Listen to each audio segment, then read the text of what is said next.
Alright, hello YouTube, this is Sam on Get Tough 101, and I'm here today with another knife review. Today we're actually going to be looking at the Endura 4 by Spyderco. Before I begin, I want to just apologize for the crappy video quality and the setting, because I'm still experimenting with the camera angles, with lighting. I still don't have a great camera. So we're just going to try this out, see how it goes, alright? Alright, so right now this is the Spyderco Endura. I got this, I'd say 2 weeks ago. And so far I've been really impressed with it. Comes in this really nice packaging. All Spyderco knives come in apparently the same box. I've had a few of them, and all of them kind of came the same way. Really nicely wrapped up in bubble wrap, keeps it nice and protected.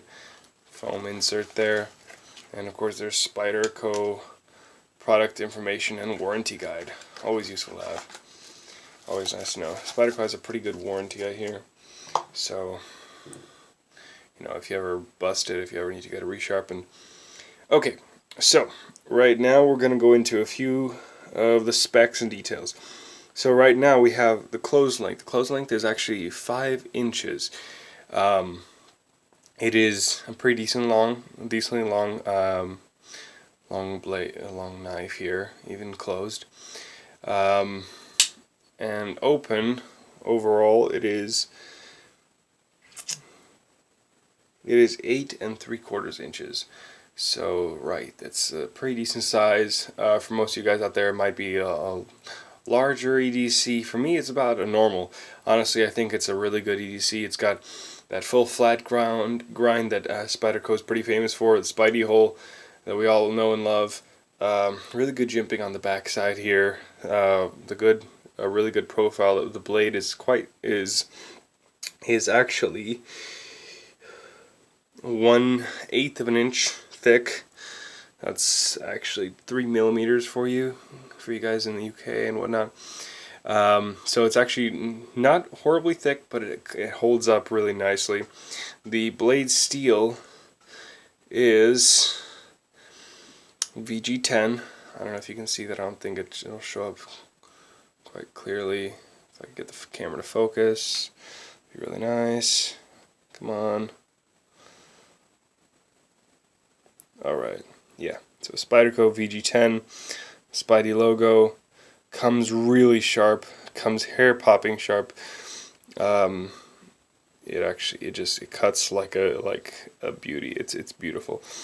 Honestly, it's a very, very nice profile. I love the design, the look of it. It's very light. Weighs in at 3.6 ounces. It's very, very light, very lightweight, very thin profile. So it goes into your pocket quite easily, stays there, and is pretty much gone. Like you don't feel it. The FRN handles are really nicely contoured to fit your hand, fit pretty much any size hand. I have relatively large hands, and there's still quite a bit of room on that handle, which is nice. You can choke up. You can do a little bit of close work if you need to. So that's really quite nice. Yeah, it looks very nice. Just some comparisons. Actually, the last video I did, I don't know if you guys have watched it, but it was on the CRKT M21 04G, and there's the comparison in length.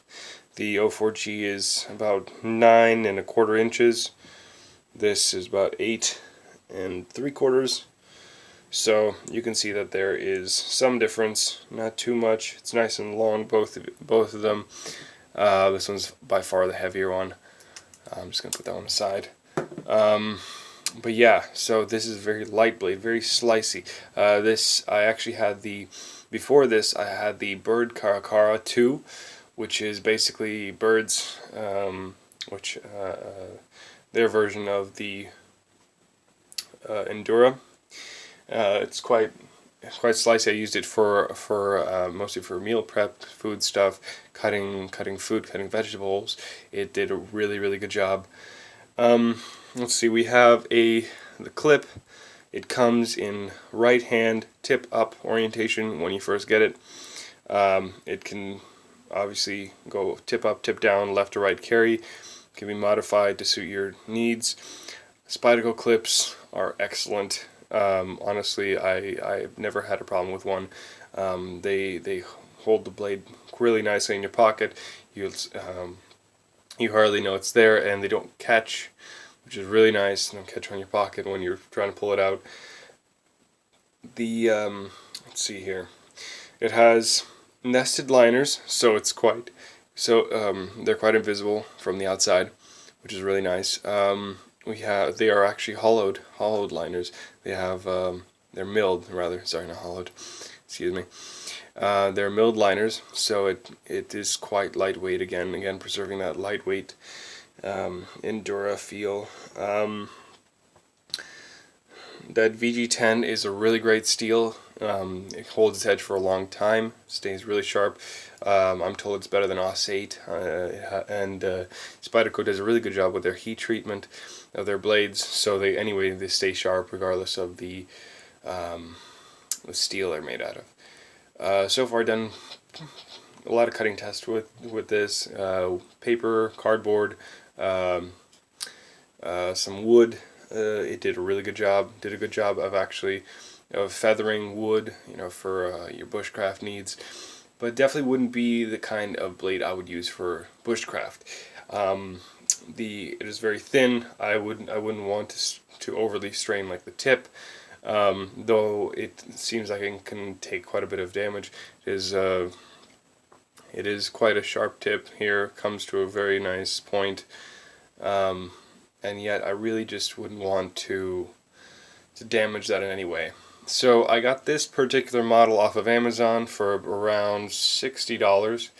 They're quite affordable. I wouldn't say budget necessarily. Depends on your budget. For me, this was something like a mid-level buy, lower mid-level buy. So it was a little more expensive for me, but not too badly. I do have knives like the paramilitary, which is over $100, and that was but that's another review.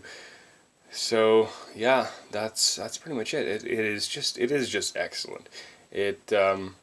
I would recommend this knife to anyone. Comes smooth, comes oiled, which I was really impressed by that. Spyderco does that. Just oils their blades before they send it out to people, and honestly I think more knife companies should do that. Yeah, so that is it. Feel free to drop a like, maybe comment below, give me some suggestions for improvements, future knife reviews. Right now I'm kind of going to be going through my collection from now on. I have a decent amount of knives, and we'll go through those, and then perhaps I'll see what I can do towards buying more to show you guys. Maybe some field testing, some EDC videos, and the like. Alright, well, you guys all have a great day. This has been Get Tough 101, and over and out.